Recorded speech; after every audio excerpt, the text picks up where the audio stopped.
বিসমিল্লাহির রহমানির রহিম। আসসালামু আলাইকুম প্রিয় দর্শক, আমি সুলতানা। আজকে রমজান স্পেশাল তৈরি করে দেখাবো পেঁয়াজু মিক্স।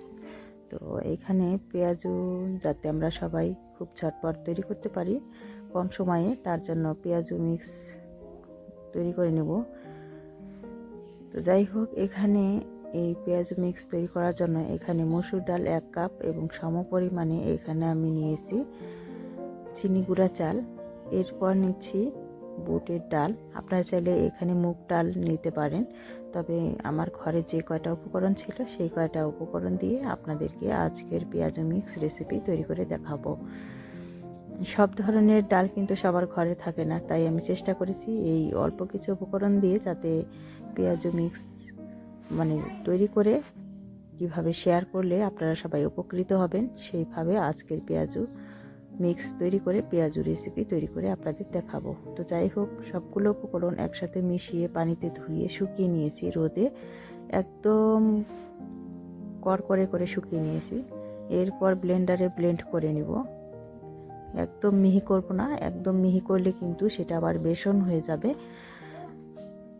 তো এরকম কিছুটা গুঁড়ো হয়েছে এবং কিছুটা দানা দানা রয়েছে, এরকম করে ব্লেন্ডার করে নিলাম।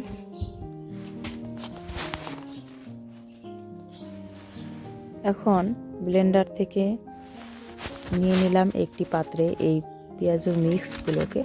তো যাই হোক, এখানে কিন্তু ভেজালে অনেকগুলো হবে, তাই আমি কতগুলো উঠিয়ে রেখে আর কতগুলো দিয়ে পেঁয়াজু তৈরি করে আপনাদের সাথে শেয়ার করব ইনশাআল্লাহ।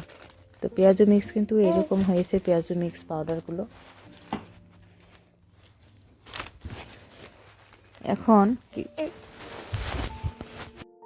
এখন কিছুটা পরিমাণ পেঁয়াজু মিক্স নিয়ে পানিতে ভিজিয়ে রাখলাম। অল্প করে পানি দিতে হবে। এখানে আমার পেঁয়াজু মিক্স আছে প্রায় 1 কাপ পরিমাণ, আর আমি এখানে পানি দিয়েছি প্রায় 1 কাপের মতো হবে।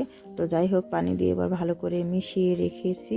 এখন দেখেন ভিজে ফুলে দ্বিগুণ হয়েছে। তো যাই হোক, পারফেক্ট হয়েছে। আপনাদের কাছে যদি মনে হয় যে ময়দা বা আটা মেশাবো, তবে ময়দা বা আটা না মিশিয়ে আপনার যতটুকু পারেন বেসন চাইলে মেশাতে পারেন, তাতে পেঁয়াজু মিক্স আরও ভালো হবে। তো এখন এখানে আমি নিয়ে নিলাম ধনিয়া পাতা কুচি এবং কাঁচামরিচ কুচি, পেঁয়াজ কুচি আর জিরা বাটা, আদা রসুন বাটা নিয়ে নিলাম।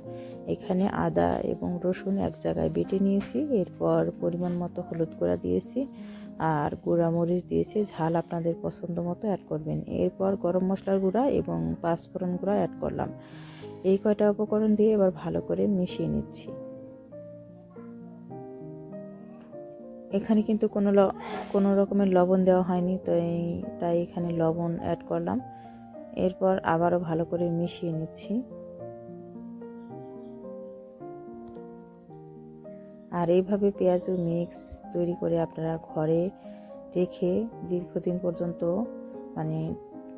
সংরক্ষণ করে আপনারা পেঁয়াজু তৈরি করে খেতে পারেন এই পেঁয়াজু মিক্স দিয়ে।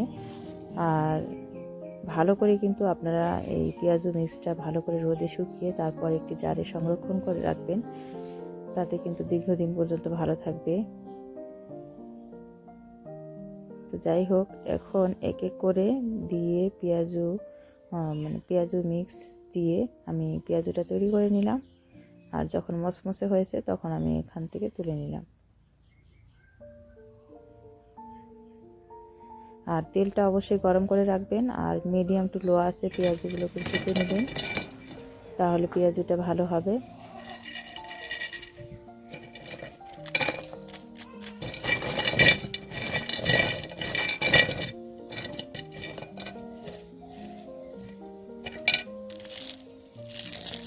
তো প্রিয় দর্শক, দেখতে পেলেন কত সহজে আজকে পেঁয়াজু মিক্স দিয়ে পেঁয়াজু তৈরি করলাম। আপনারা রমজান স্পেশাল ইফতারের জন্য এইভাবে রেডি মিক্স পেঁয়াজু তৈরি করতে পারেন।